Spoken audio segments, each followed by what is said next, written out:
28. Oh boy, the series I launched 27 days ago to count down the final 28 days before a presidential election. Here we are, one day away from election night. No, the series will be not returning after tomorrow, but there will be a new show in this time slot with a new name, so that's exciting news. But the other big exciting news today is your stimulus. Big push to get that stimulus done, down to the hour and down to the line. But even after election night, we're going to be pushing for a stimulus. Nothing changes for you, except I'm here, you're here, and we're going to have a great morning. And this is 28.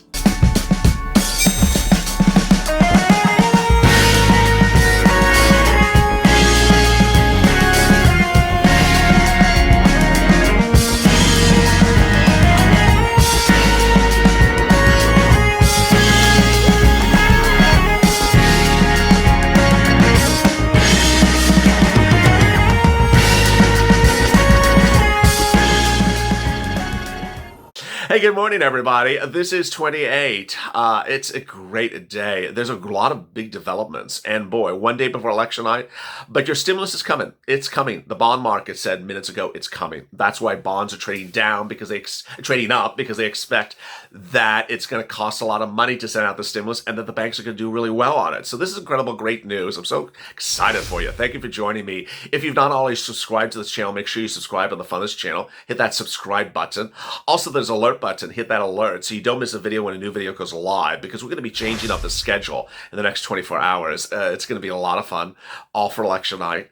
And also, please hit that like button on this video. It's helping. We're ranking #1 worldwide today. Woohoo! Let's keep it going. In this video, I'll be going over a lot of great details. First, the final push of the purple power, the followers of this channel, to get that stimulus out before election night, the push to get it out after election night. Then I'll be going over what Wall Street's saying minutes ago. I mean, it's changing by the minute. Spoiler alert, Wall Street's up 500 points after being down 150 points in the pre-market trading. Yes, we're on a roller coaster. You ready for the amusement park ride?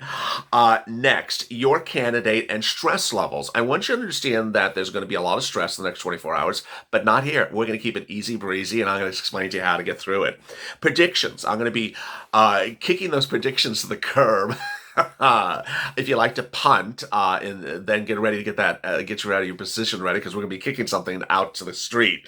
Civil unrest. It's going to be coming. There's concerns about civil unrest across the country, so I want you to be prepared for what could happen tomorrow. And then content limitations. Yes, you will see content limitations in the next 24 hours about what people can say and not say about this election. So I want you to be prepared for that as well. All right, it's a great morning. I'm so glad you joined me. Let's get to the breaking news. The breaking news as you start this morning is first, the followers of this channel. You've been absolutely incredible.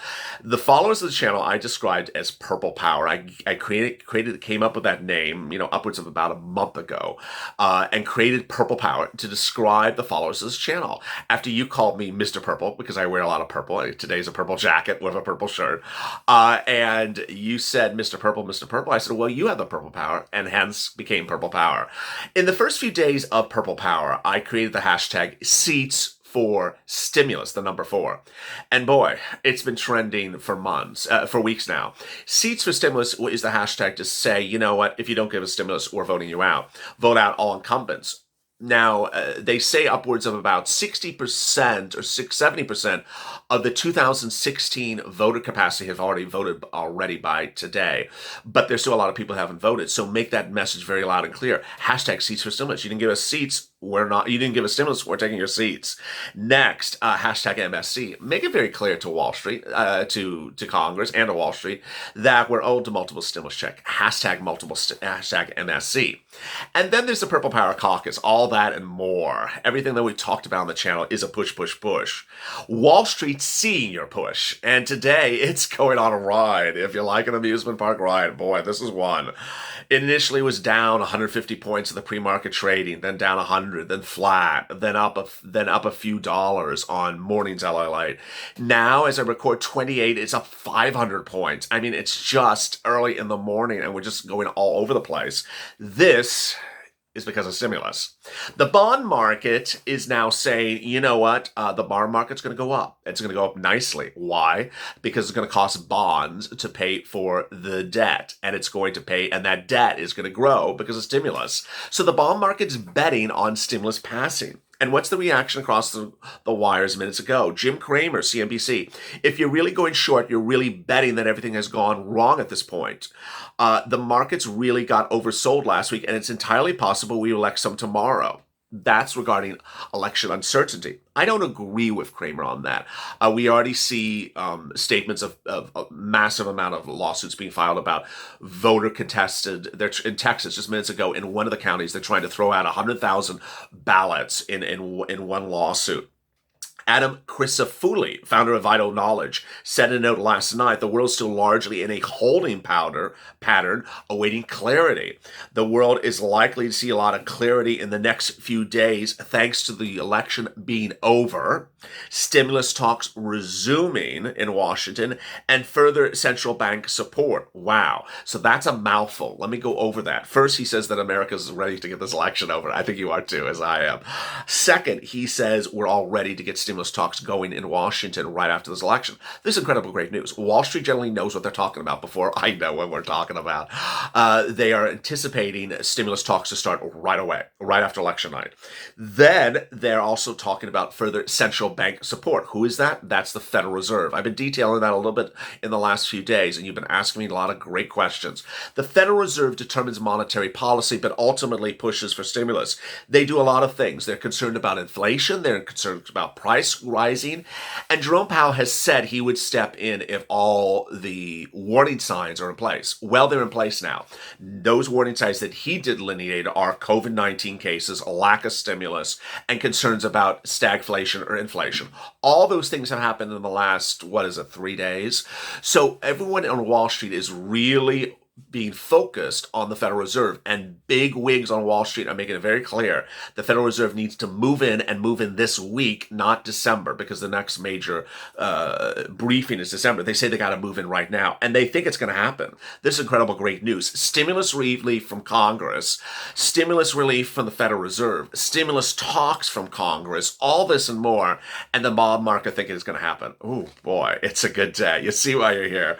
That's that. Then Mark Wilson, chief U.S. strategist at Morgan Stanley, says, the worst of the correction is over in our view, but we still think that the next month is likely to be very volatile and uncertain as we navigate what will be shaping up to be more closer election than expected just a few weeks ago, and further risk of a lockdowns as the virus runs its course. Okay, so the front of the sentence I don't agree with. I don't think that the market is just going to be all up. I think the market's going to trade up and down on concerns of stimulus. Then the second half of the sentence I absolutely agree with, which is what we're talking about on this channel. Lockdown stimulus. Third stimulus. The stimulus that gets you from December to about March. What I've been detailing over recent days is second stimulus is what Wall Street's talking about now. The stimulus you need in your hand, checks, FPUC, hazard pay, multiple stimulus checks, a lot of stimulus checks, EIDL grants, EIDL loans, PPP money, student loan forgiveness, rent eviction, rent money, mortgage forbearance. They say you all need that now. And this is to cover you from what happened from May to the present. Then you get up to date to the present. Okay, then we're a little bit settled in. We're paying our bills, and then we're good. And then, bam, lockdowns. Okay, where's the stimulus for that? There is none. Oh, what do you mean there is none? There is none. There has been no bill written to provide you stimulus relief from December going forward. All the second stimulus draft bills stop in about December. And with that, the concern is, okay, where's our stimulus when we have a lockdown potentially in December? Remember, lockdowns are determined by your governor, your city, and your county, not by the president. But the concern is we could see more lockdowns, and we're worried about the virus running its course. The virus running its course is what Senator Harris said, which is $2,000 every month for 6 months until the pandemic improves or unemployment goes down and the virus is contained. Well, that is not going to be until at least January. The therapeutics and the vaccine may not be rolled out in full capacity until at least January in the best case scenario.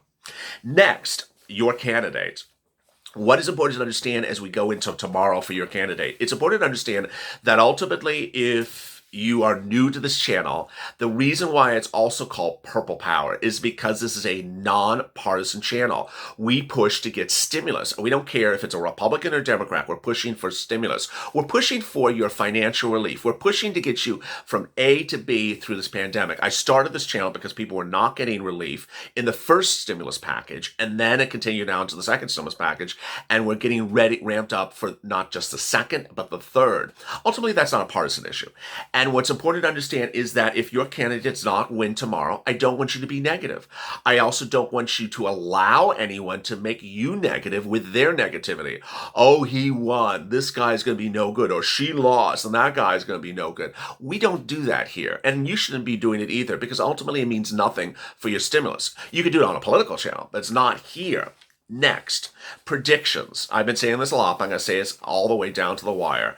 This is not a place to predict what's going to happen with your stimulus on the basis of an election result. Georgia goes Democratic in the Senate race, hence I'm not getting stimulus. What? Kansas went Republican in the Senate race, hence I'm getting stimulus. Why?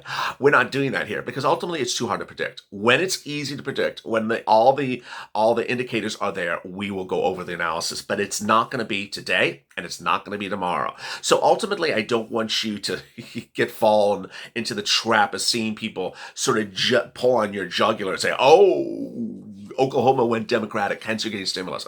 What? No. Next, civil unrest. I have to have you deal with the good and the bad. Last night, I got some wonderful comments from viewers in private that said, thank you for dealing with mental health and stimulus. No one is touching on that subject. I will deal more with it later today on Purple Power.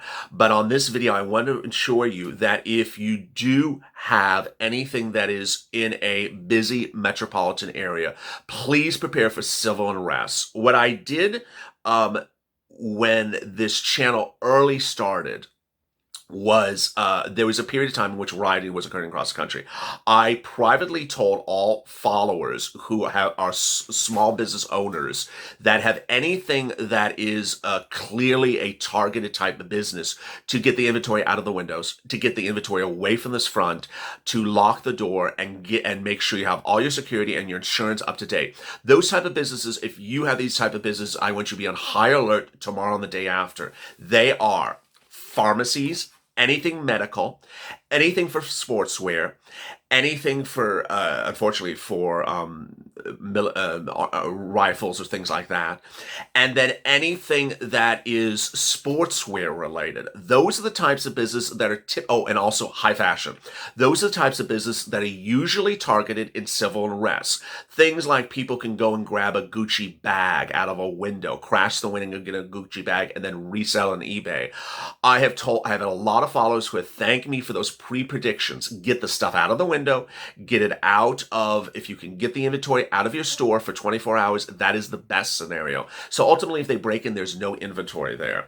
Finally, content limitations. This is a really big issue when we're talking about stimulus and we're talking about the elections. If you do not know, there are content limitations across social media in the next 24 hours. And so I want you to be on alert about them if you see the things cannot post. I'm not referring to this channel. I'm referring elsewhere. For example, on Twitter. Twitter issued a very big statement about what's going on for content limitation. Twitter will not allow anyone to use its platform to manipulate or interfere with the elections or other civil processes. People on Twitter, including candidates for office, may not claim an election win before it's authoritatively called. To determine the results of an election in the U.S., we require either an announcement from a state official or a public prediction from at least two authoritative national news outlets that make independent election calls. Tweets which include premature claims will be labeled and direct people to our Office of U.S. Election page. Twitter does not mean to interfere with the election. There's also civil integrity. So what they're basically saying is that if you see tweets and I expect Facebook to have much the same, and Instagram. If you see tweets or messages that said, "Oh, Kansas was won by John," and the results are not in yet from Kansas, Twitter is going to label that content and hold it back and may suspend the accounts. So please do not be engaging in that type of activity, and please ensure that you do not retweet or succumb to false narratives, even from elected officials as high as, yeah, that guy. Until we know the results, please do not engage in predicting results. Let me go over some questions and comments from yesterday's video. Andy, the runoff election shouldn't have any bearing on the presidential vote. Frank Lemon, there will be no October surprise. It's now November. Sandra, come on, Trump. Give us a stimulus and give the executive orders. Yes. Forgot to lead with that at the top of the hour. The push for executive orders is down to the hour, but understand the president's still your president to January. So he can do executive orders all the way up until then. Will he do that? Should he do it? Let's keep the pushing going. Maxine Simonelli, beautiful last name. President Trump do the executive orders. Carol Malelli, good afternoon, Purple Power family. Good afternoon. Seems legit. There are no results on election night, only a partial tally if even possible. Christina Alexander, we are the Purple Power. Hear us roar in numbers, too big to ignore, and we're not going to stop until we get what we deserve. Stimulus for all our Purple Nation. I love that. Christina Alexander, thank you so much. John Keith, never trust the polls. Get out and vote. Amen. Please vote. Finally, Lenny Hernandez. People have been so desperate, they're voting for whoever they can get there. Amen. So if you have questions or comments in today's video, I appreciate them. Drop them in the comments below. I might feature them in tomorrow's recording. It's been a great ride here on 28. I really appreciate you for joining me on this midday schedule. It's been a really lot of fun. We'll figure out what's coming up next. But for now, coming up later today at 3:30 Pacific Standard Time is afternoons LALATE. If you're not already, go to the front of the channel, subscribe because we'll get through this together. Also, like this video. Meantime, join me later today. And in the meantime, don't forget to vote. As always, stay informed, stay smiling, and stay up for LA.